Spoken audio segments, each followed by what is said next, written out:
Hello student,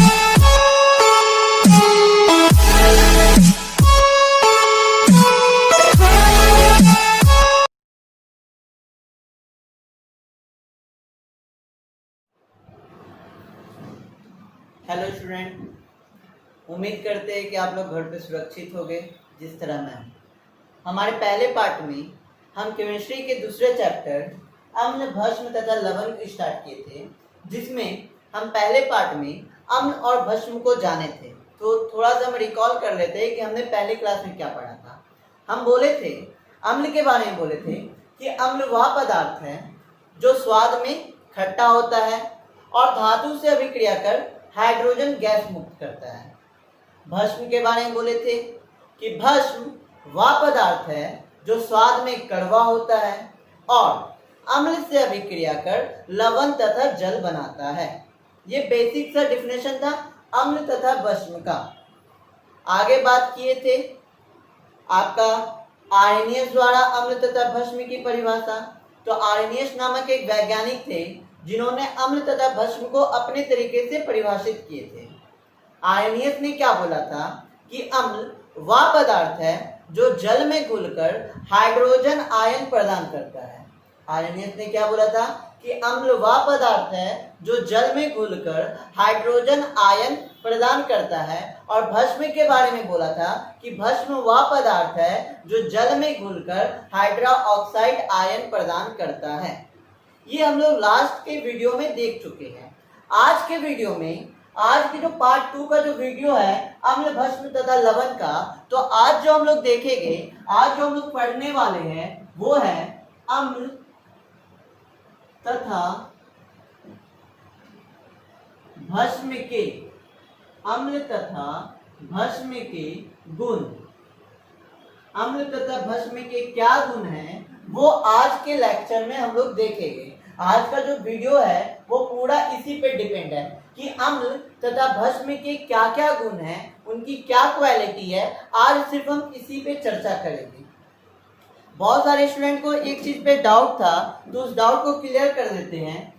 बहुत सारे student ने मुझे व्हाट्सएप पे मैसेज किया, आर्हेनियस द्वारा उन्होंने हमको डिफिनेशन दिए थे कि जब किसी अम्ल को जल में घोला जाता है तो वो हाइड्रोजन आयन प्रदान करता है H+। तो बहुत लोगों ने मुझे व्हाट्सएप पे मैसेज किया कि ये H+ क्यों हुआ और Cl- क्यों हुआ। तो बच्चे ध्यान दीजिएगा थोड़ा। H+ मतलब जो भी परमाणु इलेक्ट्रॉन का त्याग करता है उस पे प्लस चार्ज होता है। जो भी परमाणु आपका इलेक्ट्रॉन का त्याग करेगा उस पे प्लस चार्ज होता है। हाइड्रोजन परमाणु एक इलेक्ट्रॉन का त्याग करते हैं, इसका उस पे प्लस चार्ज होता है। और क्लोरीन जो क्लोरीन जो परमाणु है वो क्या करता है, इलेक्ट्रॉन का ग्रहण करता है, इसका उस पे माइनस चार्ज होता है। तो थोड़ा सा ध्यान दीजिएगा कि जो परमाणु इलेक्ट्रॉन का त्याग करेंगे, वो त्याग कर रहे हैं, उनके पास ज्यादा है, वो त्याग कर रहे हैं तो उनमें प्लस चार्ज आता है। और जो भी परमाणु इलेक्ट्रॉन का ग्रहण कर रहे हैं, जिन्होंने ग्रहण किया उस पे कौन सा चार्ज आएगा, माइनस चार्ज आएगा। ये लास्ट क्लास का था जो डाउट था बच्चों को। तो आज का जो मेनली टॉपिक है मेरा अम्ल तथा भस्म के गुण, उसको समझेंगे। तो स्टार्ट करते हैं। हाँ, तो देखते हैं अम्ल तथा भस्म के गुण।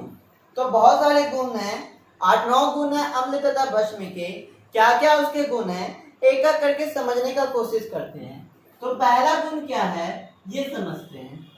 सबसे पहला गुण यह है कि अम्ल स्वाद में खट्टा होता है तथा भस्म स्वाद में कड़वा होता है। ये सबसे पहला गुण है, इसको हम लिख देते हैं। अम्ल स्वाद में खट्टा होता है जबकि भस्म स्वाद में कड़वा होता है। जबकि भस्म स्वाद में कड़वा होता है। याद रखिएगा, यह आपको डिफिनेशन भी याद था ही अगर अम्ल का। तो पहला गुण यही बोल रहा है कि जितने भी अम्ल, जो भी अम्ल है, उनका स्वाद क्या होता है, खट्टा होता है और जितने भी भस्म हैं उसका स्वाद क्या होता है, कड़वा होता है। फिर से हम बोल दे रहे हैं, अम्ल स्वाद में खट्टा होता है जबकि भस्म स्वाद में कड़वा होता है। ये सबसे पहला गुण है। इसको वीडियो को पॉज करके आप नोट कर सकते हैं। और एक बात, जिन्होंने पार्ट 1 नहीं देखा है, अम्ल भस्म लवण का पार्ट 1 वीडियो नहीं दिया हुआ देखा है, तो उसका लिंक डिस्क्रिप्शन में दिया हुआ है, आप वहां पे जाके उसको क्लिक करके पार्ट 1 का वीडियो देख सकते हैं। ये पार्ट 2 है जिसमें अम्ल तथा भस्म के गुण की बात कर रहे हैं। तो पहला गुण क्या बोला कि अम्ल स्वाद में खट्टा होता है जबकि भस्म स्वाद में कड़वा होता है। जो भी अम्ल होगा वो स्वाद में खट्टा होगा और जो भी भस्म होगा वो स्वाद में क्या होगा, कड़वा होगा। नोट करना है, वीडियो को पॉज करके नोट कीजिए, हम हट जाते हैं। आप लोगों ने उतार लिया होगा। तो पहला गुण जो बोले कि अम्ल स्वाद में खट्टा होता है और भस्म स्वाद में क्या होता है, कड़वा होता है। तो कुछ प्राकृतिक पदार्थ भी है, कुछ प्राकृतिक पदार्थों में भी अम्ल पाया जाता है। वो प्राकृतिक पदार्थ क्या है उसे हम इस चार्ट के द्वारा समझाते हैं। और ये जो चार्ट है बहुत ही इंपॉर्टेंट है। दोस्तों, बच्चों, इस बात को ध्यान में रखिएगा कि मेरे द्वारा पढ़ाया गया नोट आपके बिहार बोर्ड में 100% टच करेगा। क्वेश्चन जो भी आपको नोट्स तैयार करने दे रहे हैं उससे ही आएगा, या जो भी क्वेश्चन आंसर हम कराएंगे उससे 100% मैच करेगा, उससे बाहर नहीं जाएगा। तो ये जो चार्ट है इससे 1 या 2 मार्क्स का क्वेश्चन आपके हर एक साल एग्जाम में आता है। तो ये चार्ट बहुत ही इंपॉर्टेंट है। अब यहाँ देखते हैं किस किस पदार्थ में कौन कौन से अम्ल पाए जाते हैं, इसको ध्यान देते हैं। तो कुछ प्राकृतिक पदार्थ में पाए जाने वाले अम्ल निम्न हैं पदार्थ और उसमें उपस्थित अम्ल। तो सबसे पहले है संतरा व नींबू का रस। संतरा जो हम लोग खाते हैं या नींबू का रस, उसमें कौन सा अम्ल पाया जाता है, सिट्रिक अम्ल। फिर से सुनिए, संतरा व नींबू के रस में कौन सा अम्ल पाया जाता है, सिट्रिक अम्ल। दूसरा है सेब। सेब में कौन सा अम्ल पाया जाता है, मैलिक अम्ल। तीसरा है इमली। इमली में कौन सा अम्ल पाया जाता है, टाइट्रिक अम्ल। सिरका। सिरका में कौन सा अम्ल पाया जाता है, एसिटिक अम्ल। दही। दही में कौन सा अम्ल पाया जाता है, लैक्टिक अम्ल। टमाटर। टमाटर में कौन सा अम्ल पाया जाता है, ऑक्सैलिक अम्ल। अमाशय रस। अमाशय रस, अमाशय देखिए, अमाशय रस जो हमारे पेट में होता है, अमाशय हमारे पेट में होता है, इसमें एक प्रकार का रस पाया जाता है, उसमें भी अम्ल उपस्थित होता है। वो क्या है, हाइड्रोक्लोरिक अम्ल। आगे आपका चाय। चाय में टैनिक अम्ल। Vitamin C. विटामिन सी में एस्कॉर्बिक अम्ल। और लाल चींटी में फॉर्मिक अम्ल। तो ये कुछ पदार्थ है जिनमें अम्ल उपस्थित होता है। हम फिर से इस चीज को रिपीट कर रहे हैं क्योंकि ये बहुत इंपॉर्टेंट है। आपके बिहार बोर्ड के एग्जाम में 1 या 2 मार्क्स से इस चार्ट से क्वेश्चन होता ही होता है 100%। क्या है पदार्थ, सबसे पहले है संतरा व नींबू का रस, इसमें पाया जाता है सिट्रिक अम्ल। दूसरा है सेब। सेब में पाया जाता है मैलिक अम्ल। तीसरा है इमली। इमली में पाया जाता है टाइट्रिक अम्ल। चौथा है सिरका। सिरका में पाया जाता है एसिटिक अम्ल। पांचवा दही। दही में पाया जाता है लैक्टिक अम्ल। टमाटर। टमाटर में पाया जाता है ऑक्सैलिक अम्ल। अमाशय रस, इसमें पाया जाता है हाइड्रोक्लोरिक अम्ल। चाय। चाय में पाया जाता है, चाय में आपका टैनिक अम्ल। Vitamin C. विटामिन सी में एस्कॉर्बिक अम्ल। और लास्ट है लाल चींटी, उसमें पाया जाता है फॉर्मिक अम्ल। तो ये बहुत ही इंपॉर्टेंट चार्ट है, इसको आप लोग वीडियो को पॉज करके नोट कर सकते हैं या इसको स्क्रीनशॉट ले सकते हैं इसका। चलिए अब दूसरे गुण की ओर ध्यान देते हैं। तो अम्ल तथा भस्म के दूसरा गुण क्या है कि अम्ल और भस्म क्या होते हैं, विषैले तथा तीव्रनाशक होते हैं। वो बहुत ही ज्यादा क्या होते हैं, विषैले होते हैं और बहुत ही ज्यादा तीव्रनाशक होते हैं। जैसे कि बात किया जाए, कुछ अम्ल लेते हैं जैसे कि कार्बोनिक अम्ल। ये जो अम्ल होते हैं बहुत ही ज्यादा विषैले होते हैं, मतलब एक तरह से आप कह सकते हैं ये जहर की तरह काम करते हैं। जिसे टच मतलब जिसे हम टेस्ट करते हैं क्या कर सकते हैं, मर भी सकते हैं। ये क्या होते हैं, बहुत ही विषैले होते हैं। तो कुछ ऐसे भी अम्ल है जो बहुत ही ज्यादा विषैले होते हैं। कुछ अम्ल ऐसे भी है जो क्या है, तीव्रनाशक एवं हानिकारक। तीव्रनाशक या हानिकारक क्या है, अगर वो हमारे स्किन पे पड़ जाए, हमारे बॉडी पे पड़ जाए तो वहां पे जला देता है। हम लोग देखते हैं या न्यूज में सुने होंगे एसिड अटैक, तो एसिड अटैक में जो हमारी जो स्किन होती है वो जल जाती है। रीजन क्या है कि कुछ जो अम्ल होते हैं बहुत ही ज्यादा तीव्रनाशक या हानिकारक होते हैं, जैसे सल्फ्यूरिक अम्ल। इस सल्फ्यूरिक अम्ल का उपयोग बैटरियों में भी किया जाता है। हम सुने होंगे कि बैटरी में भी एसिड होता है, तो कौन सा एसिड होता है, कौन सा अम्ल होता है, सल्फ्यूरिक अम्ल होता है, जिस कारण सल्फ्यूरिक अम्ल को बैटरी अम्ल भी कहा जाता है। इसलिए इसे कौन सा अम्ल भी कहते हैं, बैटरी अम्ल भी कहते हैं। याद रखिएगा, अगर पूछा जाए कि बैटरी अम्ल किसे कहते हैं तो इसका आंसर होगा सल्फ्यूरिक अम्ल।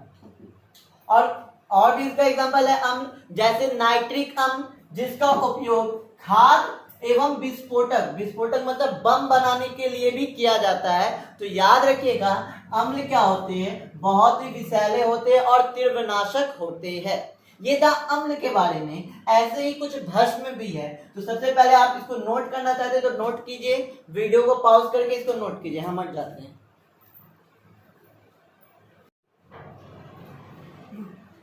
अब विषैले तथा तीव्रनाशक भस्म के बारे में जानेंगे। उससे पहले एक चीज और जान लेते हैं। अम्ल की जो बात किए, हमारे पेट मतलब हमारे आमाशय में भी एक प्रकार का अम्ल पाया जाता है। इससे पहले के पहले वाले गुण में लिखाए थे कि आमाशय रस में कौन सा अम्ल पाया जाता है, हाइड्रोक्लोरिक अम्ल HCl। तो ये अम्ल अगर ज्यादा हो जाता है, हमारे पेट में इस अम्ल की संख्या अगर अधिक हो जाती है तो हमें क्या होता है, गैस या पेट में जलन होने लगता है। इसे ठीक करने के लिए हम लोग एंटासिड क्या है, ये मूल रूप से क्या होता है, भस्म होता है। जैसे कि इनो पीते हैं या घर में हम लोग नींबू पानी पीते हैं, तो ये सब एंटासिड का यूज करता है, जो हमारे पेट में बढ़े हुए अम्ल की मात्रा को क्या करता है, कम करता है। अब यहां समझेंगे विषैले तथा तीव्रनाशक भस्म। तो भस्म जैसे चूना जल बहुत ही ज्यादा विषैले तथा तीव्रनाशक होते हैं। भस्म जैसे NaOH और KOH। NaOH हो गया सोडियम हाइड्रोक्साइड और KOH हो गया पोटासियम हाइड्रोक्साइड। ये क्या होते हैं, बहुत ही तीव्रनाशक। इतने तीव्रनाशक होते हैं कि ये चमड़े को जला सकते हैं। अगर एक बूंद सोडियम हाइड्रोक्साइड या पोटासियम हाइड्रोक्साइड का हमारे चमड़े पे पड़ गया तो जहां पे भी ये पड़ेगा उस भाग को ये क्या कर देता है, जला देता है। तो ध्यान रखिएगा, जो भी अम्ल है और या जो भी भस्म है वो बहुत ही ज्यादा तीव्रनाशक या विषैले होते हैं। ठीक है, तो इसको भी नोट कीजिए, वीडियो को पॉज कीजिए, इसको भी नोट कीजिए। चलिए अब ध्यान देते हैं तीसरा गुण, अम्ल तथा भस्म के तीसरे गुण को देखते हैं। तो अम्ल तथा भस्म क्या होता है, वो रंजक के रंग में परिवर्तन करता है। मतलब अब सारे अम्ल को या सारे भस्म को टेस्ट करके तो नहीं पहचानेंगे कि वो अम्ल है कि भस्म है, कि हम जान चुके हैं बहुत सारे अम्ल बहुत ही ज्यादा तीव्रनाशक और हानिकारक होता है और विषैले भी होते हैं। तो सारे अम्ल को टेस्ट करके तो जांचेंगे नहीं कि वो खट्टा है तो चलो ये अम्ल है, टेस्ट किए वो कड़वा है तो वो भस्म है। ऐसा होगा तो हमारा कहानी खत्म हो जाएगा। तो उसको जांचेंगे कैसे पहचानेंगे कि विलयन अम्ल है कि भस्म है। तो कुछ खास बात होते हैं अम्ल तथा भस्म में।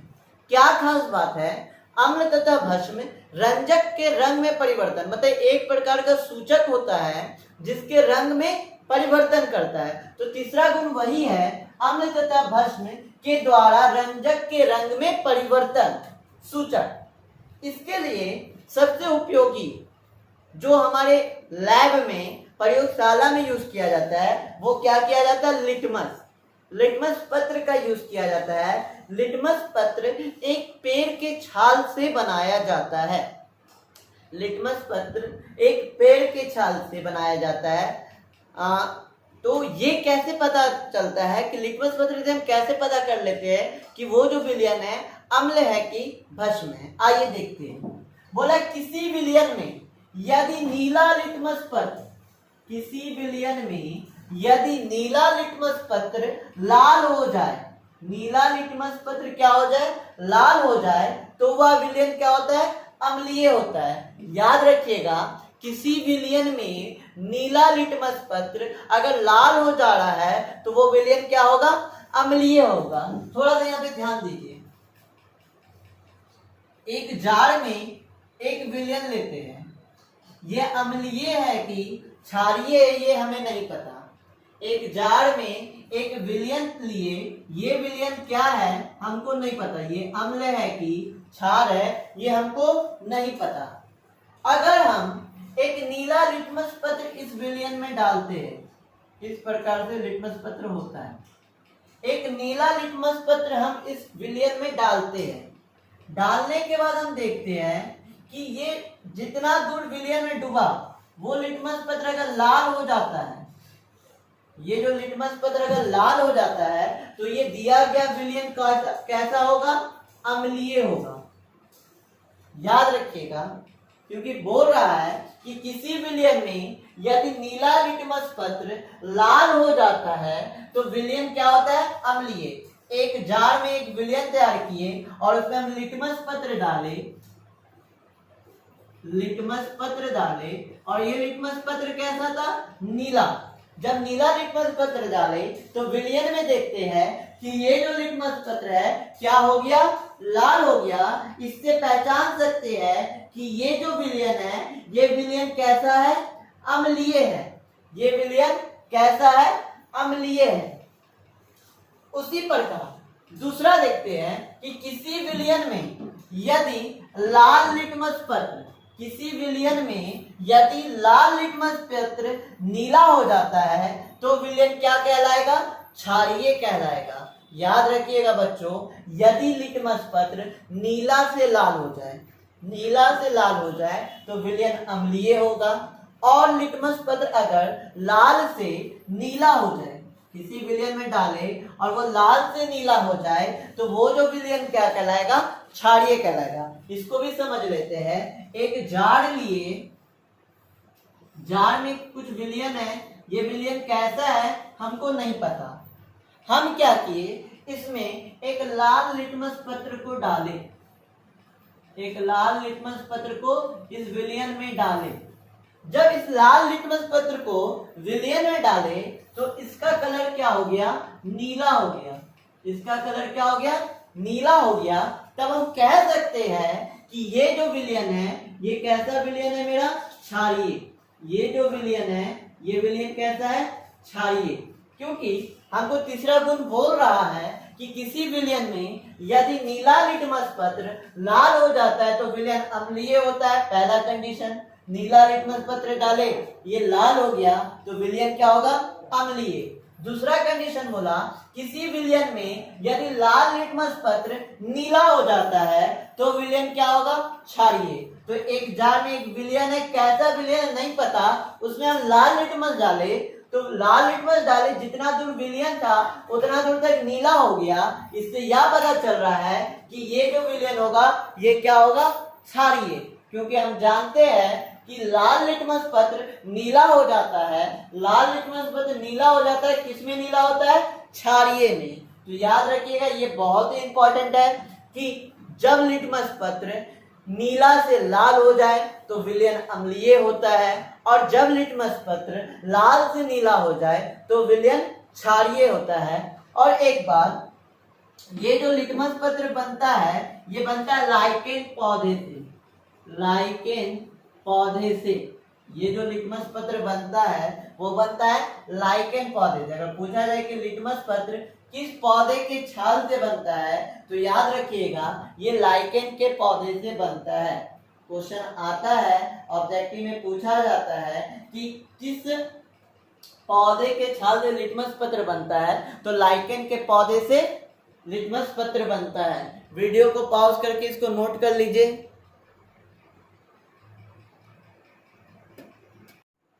अब कुछ देखिए घरेलू सूचक भी है जिसका यूज करके हम अम्ल तथा भस्म की पहचान कर सकते हैं। तो हम उसका एक चार्ट तैयार कर दिए है जिसके द्वारा अम्ल में वो कैसा रंग देगा और भस्म में वो कैसा रंग देगा उसकी पहचान कर सकते हैं। तो सूचक, रंग परिवर्तन, अम्लीय और क्षारीय। लिटमस के बारे में जाने तो हम जानते हैं लिटमस अम्लीय में लाल देता है और क्षारीय में नीला देता है। मेथिल ऑरेंज ये अम्लीय में लाल देता है और क्षारीय में पीला देता है। फिनोल्फथलीन ये अम्लीय में रंगहीन मतलब किसी प्रकार का कोई रंग परिवर्तन नहीं होता और क्षारीय में गुलाबी देता है। हल्दी की बात किया जाए, आप इनको घर में प्रयोग कर सकते हैं। हल्दी अम्लीय में वो पीला रंग देता है और क्षारीय में वो लाल रंग देता है। चुकंदर, चुकंदर जिसको बीट बोलते हैं, चुकंदर अम्लीय में लाल बैंगनी देता है और क्षारीय में पीला देता है। लाल गोभी का पत्ता ये इंडिया में नहीं पाया जाता है, तो लाल गोभी का पत्ता ये अम्लीय में लाल बैंगनी देता है और क्षारीय में हरा देता है। तो कुछ घरेलू चीजों के द्वारा भी हम अम्ल तथा क्षार के रंग परिवर्तन को देख सकते हैं। एक बार फिर से ध्यान दीजिएगा, लिटमस अम्लीय में लाल, क्षारीय में नीला। मेथिल ऑरेंज अम्लीय में लाल, क्षारीय में पीला। फिनोल्फथलीन अम्लीय में रंगहीन मतलब ये किसी प्रकार का कोई रंग परिवर्तन नहीं करता, जबकि क्षारीय में गुलाबी। हल्दी अम्लीय में पीला और क्षारीय में लाल। चुकंदर अम्लीय में लाल बैंगनी और क्षारीय में पीला। लाल गोभी का पत्ता अम्लीय में लाल बैंगनी और क्षारीय में पीला। तो यहाँ तक आप लोग नोट कीजिए। आज का वीडियो में हम 3 गुण बताए, अम्ल तथा भस्म के 3 गुण बताए। तो इन सब चीजों को अपने कॉपी में नोट कीजिए और चीजों को याद कीजिए। अगर इन सारी चीज का जिनको नोट्स चाहिए तो वो मुझे व्हाट्सएप कर सकते हैं। व्हाट्सएप नंबर है 8083856189। इस नंबर पे हमको व्हाट्सएप कर सकते हैं, इस पे हम आपको नोट्स भेज देंगे। और जो कोई पहला वीडियो नहीं देखे हैं तो इस वीडियो के डिस्क्रिप्शन में पहले वीडियो का लिंक दिया गया है, उस पे क्लिक करके आप पहला वीडियो देखकर समझ सकते हैं। तो यहाँ तक नोट कीजिए और यहाँ तक आप वापस से सारी चीज को रिवीजन में रखिएगा। अगले क्लास में इसके और भी बहुत सारे गुण हैं, उसको देखेंगे। तो इसको नोट कीजिए।